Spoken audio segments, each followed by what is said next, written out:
Comme pour le design, l'architecture doit remplir les fonctions que l'on attend d'elle tout en étant l'expression de la culture. La nécessité de la structure, qui doit assurer la rigidité et la résistance des édifices, est évidente. Comme dans le cas des plantes et des animaux qui doivent conserver leur forme, la structure est indissociable de l'architecture. De ce fait, c'est un élément fondamental de son expression, même quand elle est cachée. Les exemples que nous voyons maintenant montrent la diversité des structures et de leur contribution à l'expression architecturale.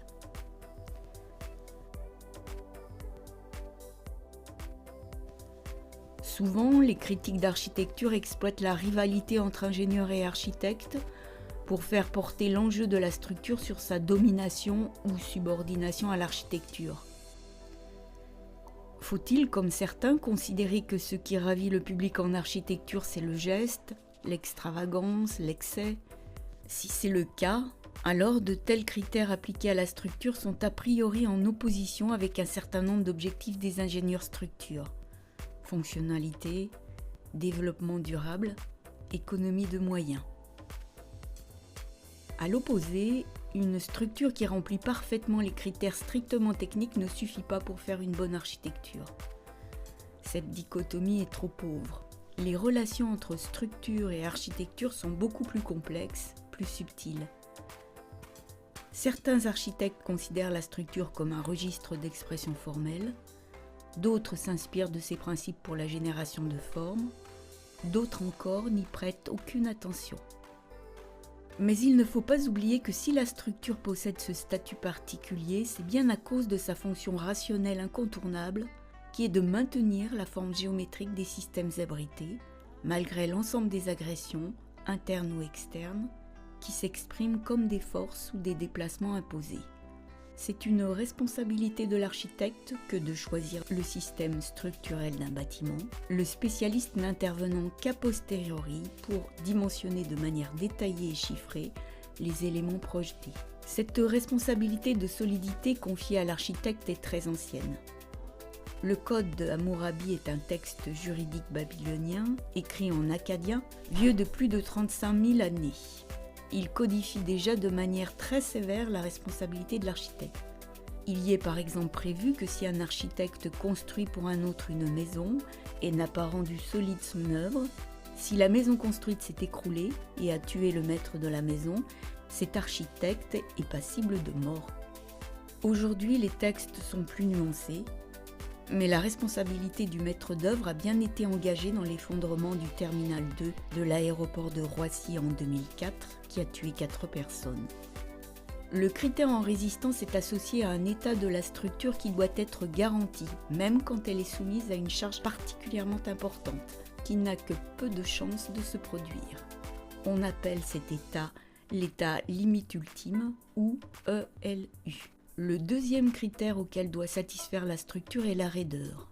En effet, ce n'est pas parce qu'elle peut résister à des forces importantes qu'elle est nécessairement apte à remplir correctement sa fonction. Les derniers étages des premiers gratte-ciel oscillaient d'une trentaine de centimètres, ce qui les rendait inconfortables. Vous pouvez encore imaginer un plancher de salle de classe aussi souple qu'un trampoline. Il résisterait sans problème, mais ne serait pas très pratique, n'est-ce pas ? Un plancher trop souple risque de voir son carrelage se fissurer ou entrer en résonance lorsque le lave-linge essore. Une charpente qui fléchirait trop mettrait en cause l'étanchéité de la couverture. Un linteau qui se déforme peut empêcher les fenêtres de se fermer normalement. Le critère en raideur est associé à un état de la structure qui doit être garanti quand elle est soumise à son chargement normal, à des forces certes importantes mais pas exceptionnelles. On appelle cet état l'état limite de service ou ELS. La responsabilité de l'architecte vis-à-vis de la société est aussi engagée sur le plan écologique. Les édifices qu'il conçoit ont un impact direct et durable sur leur environnement. Une quantité d'énergie importante est nécessaire pour la fabrication du bâti, depuis l'extraction des matières premières jusqu'à leur mise en œuvre sur le chantier. Une structure bien conçue est non seulement suffisamment solide et rigide, elle est aussi cohérente avec l'environnement, économe en matériaux et en efforts. La recherche d'un principe structurel et sa mise au point fait partie intégrante de la conception architecturale qui doit procéder d'une approche holistique et systémique. La structure doit en effet être en cohérence avec les usages des espaces qu'elle permet de créer. L'invention de l'arc-boutant, par exemple, répondait au besoin d'un apport de lumière naturelle accru et d'un vaste espace dégagé à la vue et qui ne soit pas encombré de piliers. La structure ne peut pas se penser indépendamment des autres dimensions architecturales. Ses matériaux, sa massivité, son organisation vont avoir un impact sur l'inertie thermique, sur l'épaisseur de l'isolant et de la paroi, et donc sur l'expression des ouvertures. Elle peut générer des zones privilégiées de conduction de chaleur, dites ponts thermiques, faciliter ou non l'organisation et l'intégration des câbles, des tuyaux et gaines dont l'édifice a besoin. Autre exemple, la question du coût doit être pensée en termes de coût écologique, mais également en termes financiers. Le coût des matériaux, de leur transport, de la main-d'œuvre, de la mobilisation des machines et échafaudages, celui de l'entretien de la structure, tout cela contribue à la pertinence ou non de la solution structurelle adoptée.